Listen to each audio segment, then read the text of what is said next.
Hey everyone, it's Jeff. As everyone know, I'm a bodybuilder slash coach slash dad slash I don't know motivational kind of guy. I have brittle bones, known as osteogenesis imperfecta, and kind of my whole journey into the bodybuilding, health, and fitness world has been one based on the medical community told me I'd never do it. So it's kind of the fun journey of flipping him a bird the whole time as I walk through life, kind of in defiance. Today, my sons wanted to join me on my YouTube channel. They thought it was pretty cool. I launched one. So this is my oldest son, Jared, Hey. and this is my youngest son, Keegan. Hello. Last week I got a couple of questions in my inbox, well, actually quite a few. Feedback, and there were some questions about different things. And one of the questions I kind of got from people in the OI community was my not being close to the family related to my OI? No, it wasn't. The hardest thing a person has to kind of come to grips with occasionally is that the people closest to you, i.e., family, are the ones who have to have boundaries in place. And sometimes just life is what it is, and you have to part for a little bit. And the journey that I'm on required me to have to put some boundaries in place for my own emotional and mental health. And that's not to say that bridges are completely burned or anything like that. Nothing like that. It's just mostly at this time of my life, it does me no good to have that. And so it's just mutual understanding and so forth. Now, I do have a good relationship with my older sister, my nieces as well. We kind of some background on my family. We all were born 9 6 years apart, so we're not really this nucleus, and just other things in the past, which family, which I'll elaborate on as this journey unfolds, because I'm sure that there'll be times for me to bring that up. But me and my older sister, we ensure that that our children have a good relationship with each other, and that they always know that family is important. With that being said, I, I, how do I say it? I think the greatest thing my mother ever had given her was her complete desire for me to be normal in her mind. So she didn't really acknowledge my osteogenesis perfecta. It was always an obsession to just make me normal and fit in. Probably the greatest gift she ever got, or actually passed on to me, was she never knew anyone with OI. So she never got to really see that, as I have when I've gone to the conference and just met other people like Riker, and been a part of his journey, how across the spectrum it is, from people who sneeze and they break to someone go out there and play soccer and be okay, for the most part. You got a bodybuilder like me, who does crazy stuff in the gym apparently, and I'm fine. So you have it all over. Jared, my oldest, actually does not have OI. Keegan does. Now, the way I parent them is exactly the same, and I allow them to play whatever sports they want. The only exception for Keegan is soccer, football.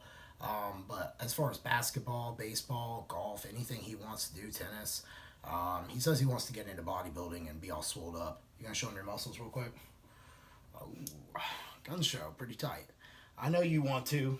I know. Go ahead. Go ahead. Come on, Felicia. There you go. So, I was never really I was put in a bubble, but I wasn't. My mom, when she got me convinced the physical therapist for me to start lifting weights when I was 9, because I'd be in a wheelchair on crutches. She just thought me working out was this healthy thing. At 14, I had already been working out enough, and I remember going to this complete, well, I can't say the word in front of them, but bag of a doctor who did all my surgeries, who kind of mutilated my left tib fib. I remember going and just being like, tell him, I think I'm going to do this bodybuilding, because I'd been bullied, like I said in my last episode, and he's like, oh, no, it's impossible, and blah, blah, blah, blah, blah, blah, blah. And I remember in the car ride back, Mom was like, honey, you can still lift weights, it's fine. Just go for it. We'll just get your supplements, your protein, all that. And I remember at 14, like, on creatine and stuff, which is awesome. All my buddies were upset, but my mom, in her efforts to make me fit in, just saw me working out is this great healthy thing, and as you know, it's just kind of evolved from there. I think in her mind it was kind of like, well, he's already been doing it, and you know, I mean, it's he's working out, and I don't think because of, you know, she didn't know I was in there like slamming down trying to like lift all these crazy weights and just get buried underneath bars and guys having to pick stuff up off me, or you know, you name it, everything in between. You know, but she trusted that that was a good path for me, and it's paid off. And you know, I think that that honestly was probably the thing that allowed me to have the most freedom was, you know, she really viewed me as taking care of my health and fitness as a top priority, because she was like, always used to tell me, you know, you need, well, I'm sitting there breaking my leg while I'm 9 and lancing my own stuff. She's like, you know, you need to do this because one day I'll be dead and blah, blah, blah. And, you know, she's right. You know, one day she was going to be gone. I had to have some self dependence. And I think her looking at me working out was going to build that self dependence. And I thank her for that all the time. I mean, as far as my journey in bodybuilding would never started if it wasn't for the simple fact that she just wanted to allow me to have some type of normalcy. You know, she's always been supportive. I mean, I'm not gonna sit here and say that she shows up at my shows and rah rah rah. I think she's been to like 2, but that's just a whole nother story. But you know, it's the most part, my family's been supportive. They just kind of like, whatever, that's your thing. So to answer everyone's question, the long and short of it is, it's not OI related, and even if it was, I would still do what I want, because at this point in my life, I am coming for everything that they said I couldn't have. And for me, it's just the mindset of how far can I take this, how far I can push. And you know, like I said in my last episode, of course I want pro cards, so that's now my focus, is to be the first osteogenesis perfecta bodybuilder who walks away with a pro card. So that's my intention for next year. That's how I've been training, which leads me into what I've been doing for my current nutrition and my current training. So I have a coach, Jason Theobald, who's mentored me, and you know, I'm a coach as well. So, but I know me well enough, I need someone to kind of say, hey, you need to do this. If I did it myself, the Mad Hatter is my nickname. I'd be in Wonderland with Alice and the Scary Cat and God knows whatever else, think I'm on a bad shroom trip. But you know, I've learned to give that part to someone else that I trust, because he knows my goals and he's strictly aligned with what I'm trying to chase. So we started me back on a reverse diet after Junior Nationals. I ate what I wanted Sunday and breakfast Monday and lunch Monday, and that I was back on my diet. We started at 250 protein. I was up to 280 going into the show. We started at 250 carbs. I was down to 50 and 0 the last 28 days going in. And then we started me at 50 fat, and I was down to 15. My cardio was an hour and 15 minutes a day. We backed it down to 45 minutes, 6 days a week, so 7. And then we dropped my HIIT cardio from 4 sessions down to 2 in order to allow me to properly reverse back out. I will not lie, I'm starving, but I'm only up, I think, 5-6 pounds from when I weighed from what I weighed Monday morning after Sunday morning after Junior Nationals, or actually wait, Saturday morning. I was 158 when I jumped up on stage Saturday morning, and then Sunday morning, I think Monday morning I was like 161 after eating, which, you know, sodium load and all that. So my nutrition's been good. I've been mixing up. I'm a flexible dieter. So, I mean, that's a sin. I haven't eaten fish in 4 years.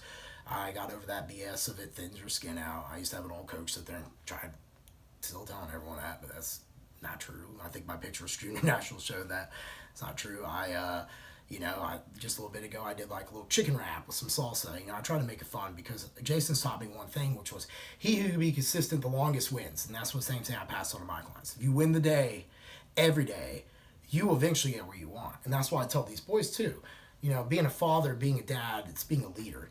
And, you know, and I don't take that position lightly. When I take clients on, I try to lead them in their health and fitness journey.